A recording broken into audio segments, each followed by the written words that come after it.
Every legendary band has a point where chaos and ambition collide, a moment that redefines everything. For Mötley Crüe, it wasn't just about the songs. It was the scandal, the danger, and the spectacle that turned four outsiders from the Sunset Strip into the very definition of hair metal. This is the story of the moment Mötley Crüe became the greatest hair metal band of all time. Inferno on the Strip, Los Angeles, 1981. The Sunset Strip was an explosion waiting to happen. Neon clubs, cheap thrills, and too much hairspray in the air. At the center were four misfits. Nikki Sixx, the architect with a vision, Tommy Lee, a drummer who never slowed down, Mick Mars, the older, mysterious guitarist with a sound as heavy as his stare, and Vince Neil, the blonde frontman who could charm a crowd even when out of breath. Their earliest gigs at the Whiskey A Go-Go and the Starwood weren't concerts. They were brawls set to music. Beer spilled across the stage, sweat poured from the ceiling, and pyrotechnics went off like amateur fireworks. Every night felt like a near disaster waiting to happen. Security struggled to hold back rowdy crowds, and word spread that if you wanted safe, you went to see someone else. If you wanted to stare danger in the face, you went to see Crüe. In a scene where other bands sparkled with glitter, Mötley Crüe felt lethal. They didn't just play rock and roll, they embodied it. And for the kids of Los Angeles, that danger was irresistible. Forged in leather and fire, chaos alone couldn't carry them forever. They needed something fans could hold in their hands.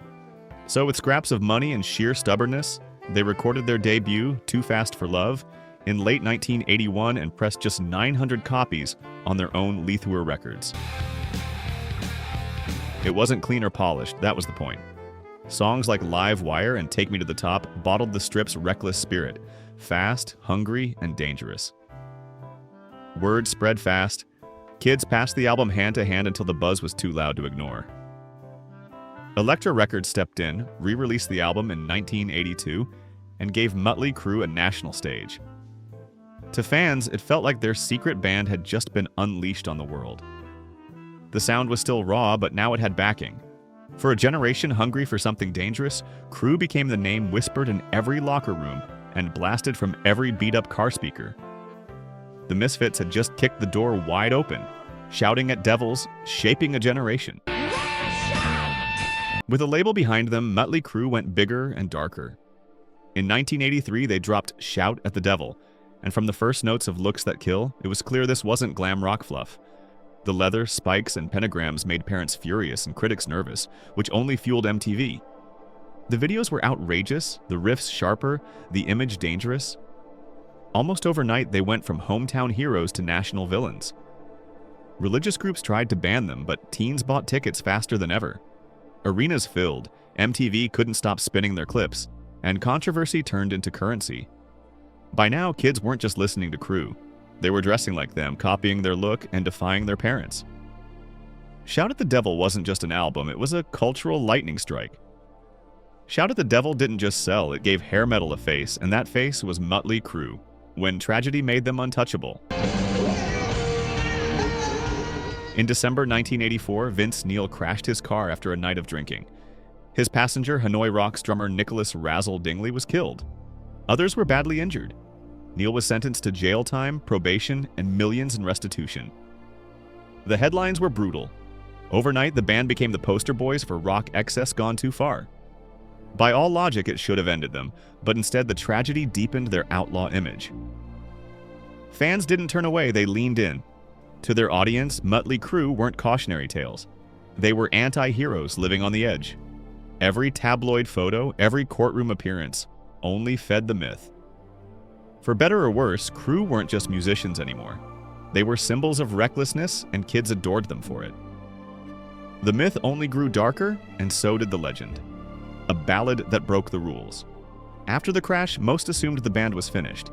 Instead, they returned in 1985 with Theater of Pain. The record split fans and critics, but it carried a song that changed everything. Home Sweet Home, a piano ballad from the Kings of Chaos. No one saw it coming, but MTV couldn't resist. The video topped Dial MTV for 3 months straight. So long the network had to invent the Crüe rule, retiring videos after 30 days. Not everyone loved the album, but it didn't matter.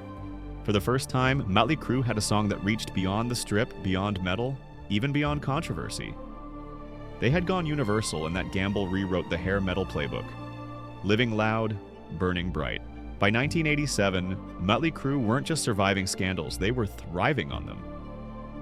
Their next record, Girls, Girls, Girls, doubled down on excess. From the motorcycle revs on the title track to the leather-clad cover, indulgence wasn't hidden, it was the brand. Songs like Wild Side and Girls, Girls. Girls turned strip clubs and chaos into anthems, with MTV blasting them into living rooms worldwide. The tour became a traveling circus, Harley-Davidsons roaring on stage, Tommy Lee spinning upside down in a rotating drum cage, hotel rooms left in ruins. They weren't following trends anymore. They were the trend. And with Girls, Girls, Girls, they proved that playing it safe was never an option. The empire of feel-good. By the end of the 80s, Mötley Crüe had survived more chaos than most bands could imagine. But in 1989, they finally delivered the knockout punch. Dr. Feel Good. Produced by Bob Rock, the album was heavier, sharper, and bigger than anything they'd done before. It shot straight to number 1 on the Billboard 200, their first and only album to do so. Singles like Doctor, Feel Good, Kickstart My Heart, and Same Old Situation dominated MTV and turned every show into an arena-sized riot. Critics who once dismissed them had to admit, this wasn't just chaos, it was world-class rock. The Dr. Feel Good tour sealed it, with sold-out stadiums and stage shows bigger than ever. If Too Fast for Love made them contenders and Shout at the Devil made them villains, then Doctor. Feel Good made them legends, the coronation of hair metal. By 1989, the transformation was complete. Mötley Crüe weren't just Sunset Strip survivors anymore, they were a global force. Millions of records sold, stadiums packed to the rafters. MTV dominated like no other band of their kind. The Dr. Feel Good era was more than another high point. It was the moment where scandal, chaos, and spectacle collided into perfection.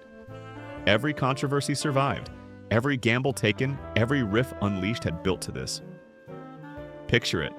A sold-out arena, flames shooting skyward, motorcycles thundering across the stage, tens of thousands of voices screaming every word. This wasn't a concert, it was a coronation. In that moment, Mötley Crüe weren't just one of the biggest bands of the 80s. They were hair metal, its glory, its danger, its excess, distilled into 4 men who refused to follow the rules. That era sealed the legend forever. Mötley Crüe didn't just become the greatest hair metal band of all time. They defined what it meant.